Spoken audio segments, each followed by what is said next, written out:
What's up everyone, Darcblade here with another Mass Effect 3 multiplayer class guide. In this episode we're going to check out the last Vorcha class in the game, the Vorcha Hunter Engineer. While he may be inferior to his Vorcha counterparts, the Soldier and Sentinel, he still could be considered acceptable with his long-ranged and tech combo capabilities.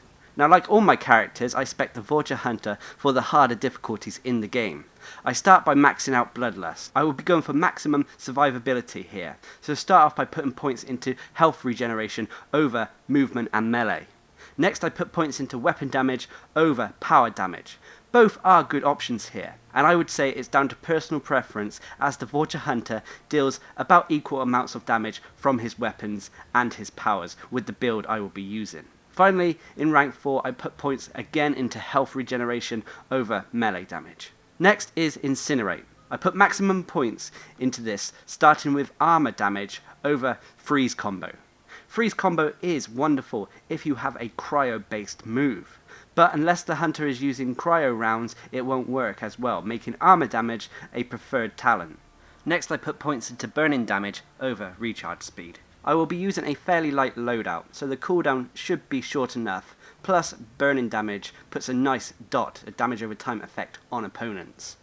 Finally I put points into damage over radius. Both of these are good options, as radius can put the burn damage dot on multiple targets, but I went for damage on this build to help with the hunter's damage output on single targets. Next I max out submission net. I start by putting points into electric field over shields and barrier.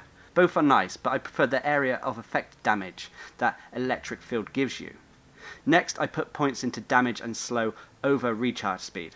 Like I said before, I have an okay cooldown thanks to the fairly light loadout. Also the damage bonus of damage and slow is quite high, making it the better option in my opinion. Lastly I put points into incapacitate over damage. Again, both of these options are okay, but incapacitate really helps in crowd controlling weaker targets. It also allows you to take your time when going for tech burst combos and headshots. Now as for the passives, I would say these are down to personal preference, but with limited points I go up to rank 4 in Vorcha Resilience, taking points in damage and capacity over weapon damage. Lastly I go up to rank 4 in Fitness, putting points into durability over melee damage to give me some extra health and shields. Now as for weaponry, this is pretty open. You don't need a 200% cooldown rate, so I went for the Geth Plasma Shotgun. You can also take advantage of the submission net incapacitating your enemies and take a charge up weapon like the Kishok Harpoon Gun or Growl Spike Thrower. As for your permanent gear slot, I went for something to increase my tech damage and cooldown. Failing that, you could take something to either improve your weapon damage or your survivability. Anyway, let's get into the heart of the episode and talk about the Vorcha Hunter's moves and abilities.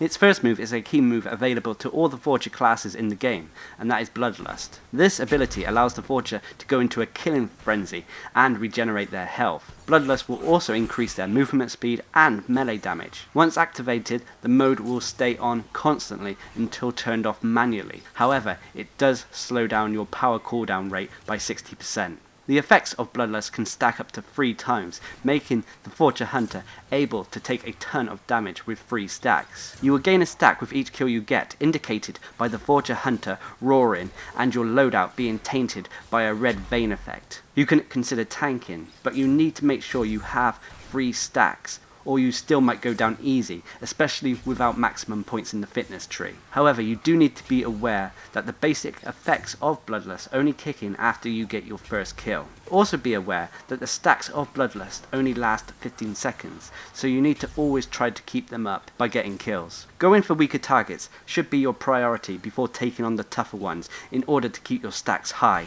Next we have Incinerate. With this ability, the Vorcha Hunter fires a ball of fire from his Omni tool that will burn opponents.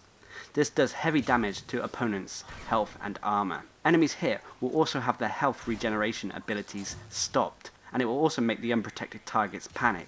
These effects, however, will not work if they have shields or barriers up, or are wearing armor. If you have put points into burning damage, you also put a nice damage over time effect on enemies. As Incinerate is not an instant ability, and is instead a projectile, you have the opportunity to arc the ability around corners and obstacles if aimed correctly. Incinerate can also be used to set up and set off tech combos.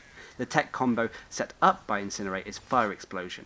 If you hit an opponent with Incinerate, then follow it up with a second direct damaging ability, it will set off a fiery explosion on the target, dealing extra damage to them and damaging other opponents near them. However, the Vorcha Hunter has no way to set off his own fire explosions, and instead must rely on teammates to do so. The next ability the Vorcha Hunter has is Submission Net.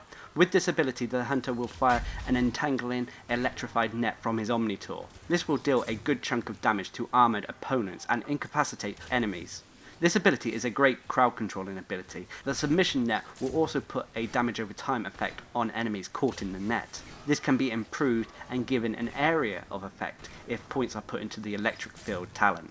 Even though the submission net does not incapacitate armoured opponents, it still deals damage to them, so you can and should still use this ability on these targets. The submission net is another projectile. It moves fairly slowly, and quicker enemies often dodge out of its way. You can avoid this by staggering opponents before firing the net with either weaponry or incinerate. The submission net can be used to set up the tech combo Tech Burst. When a target is hit by submission net and hit again with a second direct damaging ability, it will create a Tech Burst. This creates an electrical explosion dealing damage to the target and its nearby allies. The Vorcha Hunter can set off his own Tech Burst thanks to Incinerate. So always, after a target is hit with your submission net, follow it up with Incinerate. Because the effect of the net lasts a while, you don't have to worry about having a super quick cooldown with your abilities. Lastly, similar to Stasis, you should take advantage of the fact that submission net leaves some opponents sitting ducks. So use this time to charge your weapons or get the perfect headshot. As for the passives, like I said, these are normally down to personal preference. Use Vorcha Resilience to increase the power damage and give yourself a weight reduction bonus, as I feel the two benefits are better than just increasing the weapon damage. With Fitness, take extra durability. This is not really a melee focused class, and the extra health and shields will help out in the long run. If you wanted to, you could skip an ability in favour for maxing out the passives, but this would make a different build than the one I'm showing you here. Next, with weaponry, take something that is either good with headshots or that's a charge up weapon. This means you can take full advantage of enemies incapacitated with your submission net. You don't want a really heavy loadout, but you don't need to worry about going for the 200% cooldown reduction. As a race, the Vorcha are quite a hardy race. They have very poor shields, but as a result have good health. This combined with Bloodlust mean that they can survive and keep themselves alive on pretty much any difficulty. Don't get too cocky though on the harder difficulties. They have a nice Vorcha Leap for a dodge move. It's one of the better looking dodges in my opinion. They have a nice set of melee attacks. Their light melee is a Claw Slash. The Vorcha will constantly slash at opponents as often as you press the melee button. There is actually no end to this combo. It does okay damage, but does leave you a little bit open. Their heavy melee is a Vorcha Pounce. The Vorcha will leap at enemies with dual Omni Claws bared. It deals an okay amount of damage, and the Vorcha can cover some distance with the Pounce, meaning enemies don't have to be right in front of you in order for you to use it. Overall, the Vorcha Hunter is an okay class. I do feel that it's not as good as its sibling classes, the Vorcha Soldier and Sentinel. He can be used a little bit better at long ranges though. His damage output seems to be fairly balanced between weapon damage and power damage. If you can get along with the submission net, then you will be fine with this class. Otherwise, I would probably suggest the other Vorcha classes. He's not a bad class and can tackle the harder difficulties, but requires a more defensive and cautious mindset to shine. Anyway, I've been Darcblade bringing you my Mass Effect 3 multiplayer class guide to the Vorcha Hunter Engineer. Hope you enjoyed the video, thanks for watching, subscribe and like for more.